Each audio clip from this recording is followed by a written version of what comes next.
आप लोग देख रहे हैं रेडियो कानपुरिया 90.2 FM और आज हम भारत के उन वीर सपूतों में से एक को याद कर रहे हैं जिन्होंने स्वतंत्रता की ज्वाला जलाने में अग्रणी भूमिका निभाई। जी हाँ, हम लोग आज मंगल पांडे जी की बात कर रहे हैं। उनका नाम इतिहास में स्वर्ण अक्षरों में चमकता है। उनकी वीरता की गाथाएं हमारे राष्ट्र गौरव को संजोए रखती हैं और उनका बलिदान आज भी हमें अन्याय के विरुद्ध खड़े होने की प्रेरणा देता है। 1827 में उत्तर प्रदेश के जौनपुर जिले में सुदूर गांव नगवा में जन्मे मंगल पांडे एक साधारण बालक नहीं थे। 1849 में युवा अवस्था में उन्होंने ईस्ट इंडिया कंपनी में सेना में भर्ती ली।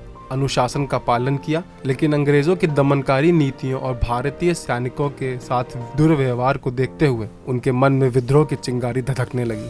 29 मार्च 1857 का वह दिन इतिहास में काला अध्याय जोड़ते हुए भी स्वतंत्रता के सूर्योदय का संकेत बन गया। बैरकपुर छावनी में गाय और सुअर की चर्बी से लिप्त माने जाने वाले कारतूस बांटने का आदेश जारी हुआ। इन कारतूस ने न केवल धार्मिक भावनाओं को ठेस पहुंचाया, बल्कि भारतीय सैनिक के स्वाभिमान को भी तार तार कर दिया। जब पांडे जी के सामने भी यह कारतूस आया तो उन्होंने न सिर्फ इनकार किया, बल्कि अपने साथी सैनिकों को भी विद्रोह के लिए ललकारा।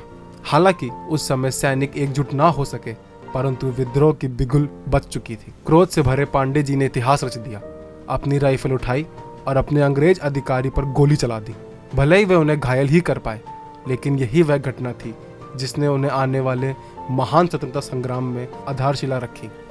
उन्हें पकड़ लिया गया और फांसी का दंड सुनाया गया। मात्र 8 अप्रैल को ही उन्हें फांसी दे दी गई। परंतु मंगल पांडे जी का बलिदान व्यर्थ नहीं गया। उनकी शहादत ने पूरे देश में अंग्रेजों के अत्याचार के खिलाफ विद्रोह की ज्वाला भड़का दी।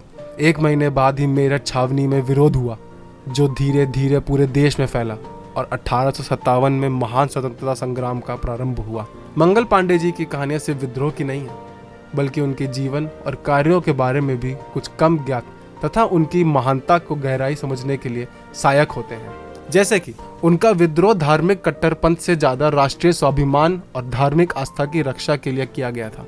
उनकी मां भागीरथी देवी एक साहसी महिला थी। अपने बेटे के बलिदान से विचलित होने के बजाय उन्होंने अंग्रेजों के सामने भी सिर नहीं झुकाया और गर्व से अपने बलिदान को राष्ट्र के लिए समर्पण कर दिया। अंग्रेजों ने उन्हें दबाने की कोशिश की, उनका अपराधीकरण किया, लेकिन भारतीय जनता उन्हें हमेशा एक स्वतंत्रता सेनानी के रूप में ही सम्मानित करती है। अंग्रेजों ने उन्हें दबाने की कोशिश की, उनका अपराधीकरण भी किया, लेकिन भारतीय जनता उन्हें हमेशा एक स्वतंत्रता सेनानी के रूप में ही सम्मानित करती रही।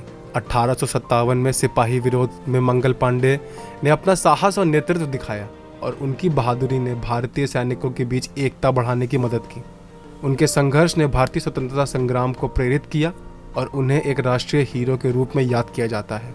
मंगल पांडे जी के इस अद्वितीय कहानी ने हमें यह सिखाया है कि अगर हम अपने अधिकार की रक्षा के लिए उठें तो हमें अपने आत्मनिर्भरता की महत्वपूर्णता को समझना होगा। उनकी कहानी आज भी हमें यहाँ तक बुलाती है कि साहस, ईमानदारी और स्वतंत्रता की भावना ही हमें सच्ची आज़ादी दिला सकती है। आप सबको ये कहानी कैसी लगी, हम लोग के कमेंट बॉक्स में ज़रूर बताइएगा।